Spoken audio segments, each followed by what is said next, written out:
In all the years of doing this program, few guests have really pushed back my mind, as has my next guest, Michael Cremo. His work is absolutely extraordinary. We always think, as we are growing up and read the textbooks and study a little bit about ancient history, that human beings have been around for about, 4 or 5,000 years, whatever.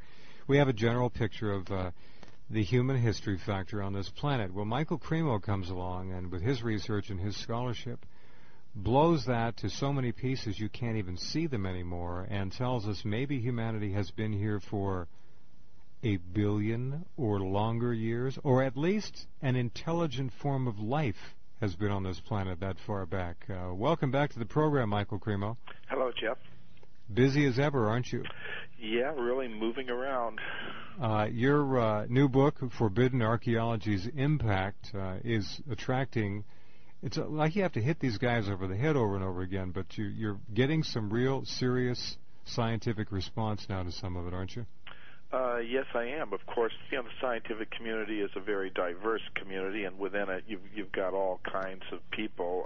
Some more reactionary, and some more open-minded. Sure. So the reactionaries are still there, and they're still screaming about my work. But I think there's a more open-minded element within the scientific community that's willing to listen, at least, to a presentation of the kind that I'm making. For example, I've been invited by the Royal Institution in England to give a lecture there in May. And good deal. Royal Institution, it's one of the old established scientific societies in England, founded in 1799, and it's a good chance to get in there and let people hear what the truth might really be. The really amazing thing about your work, it's all documented. You present facts and data. You don't just speculate. This is not just Michael Cremo hypothesizing. This is Michael Cremo saying, here it is, folks. It doesn't fit. What are you going to do with it? Yeah, and I think that's one reason why I'm getting the invitations, not only to the alternative science audience, which I'm, very, happy with. I like speaking to people who are already tuned in to these possibilities. Sure.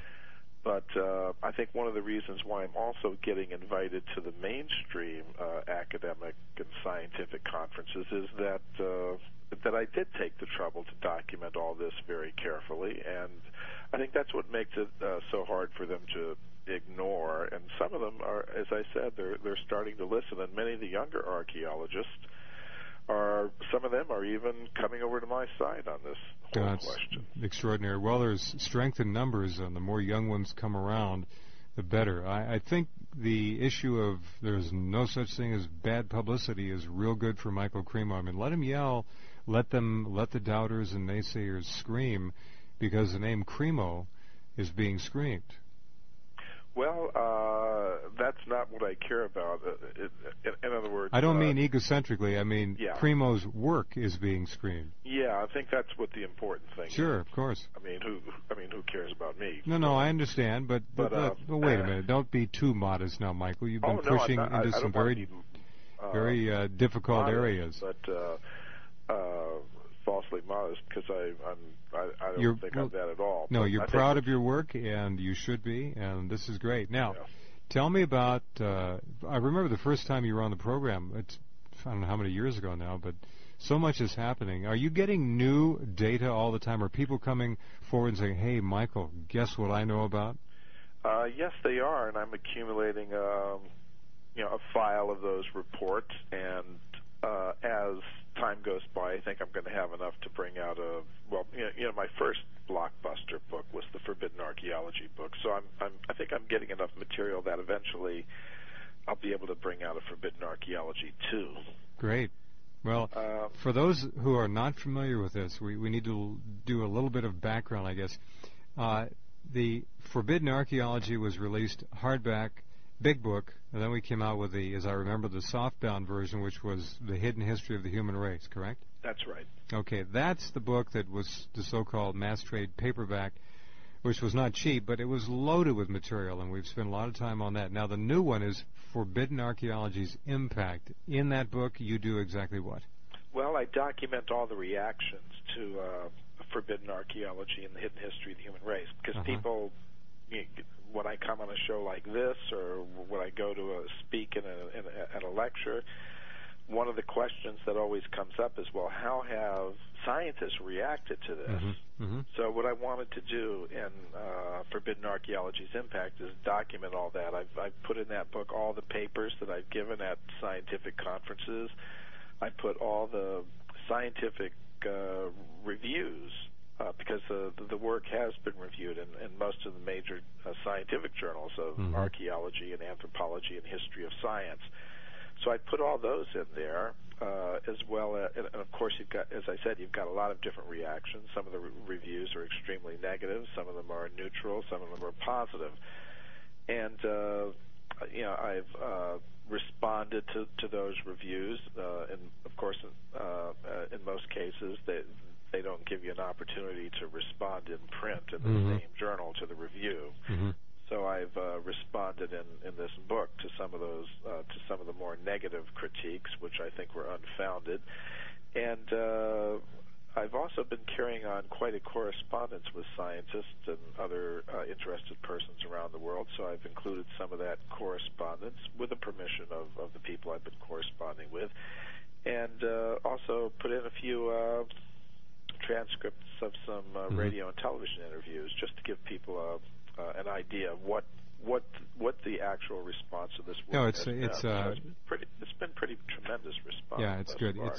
It's really an analysis of work in progress in a way. It's kind of a pulse read of what's happening, and it's fascinating to watch the response.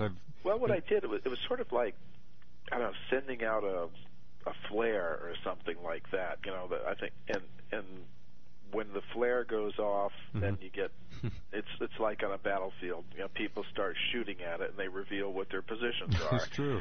And I think that's what's really been remarkable to me. I mean, to me, everything, it's all one project for me. The research, during the research I learned about, for this book, Forbidden Archaeology, I learned a lot about what I call the knowledge filtration process.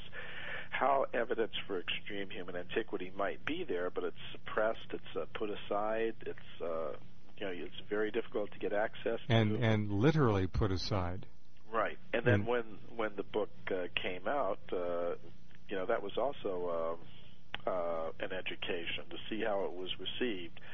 So to me, the whole process has been very illuminating, and I've tried to document all of it.